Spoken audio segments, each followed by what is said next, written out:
أعوذ بالله السميع العليم من الشيطان اللعين الرجيم بسم الله الرحمن الرحيم.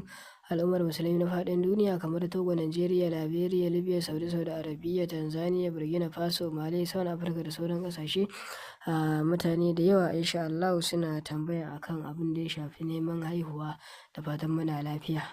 To insha Allahu ga macen da take neman haihuwa ko namijin da yake so ya nemi insha Allahu maganin matsalarsa, insha Allahu to ga wannan zazzafan sirri da zan baku.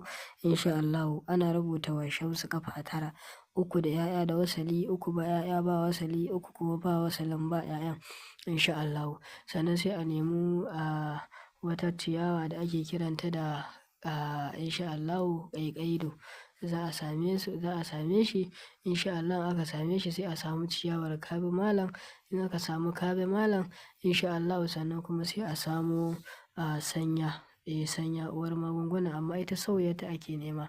Idan aka haɗa waɗannan magunguna insha Allahu aka shanya su, aka busar da su suka bushe, sai a daka insha Allahu. Shi za a riƙa barbaɗawa a rubutun. Insha Allahu ana sha. Kai ka sha, matarka ta sha insha Allahu.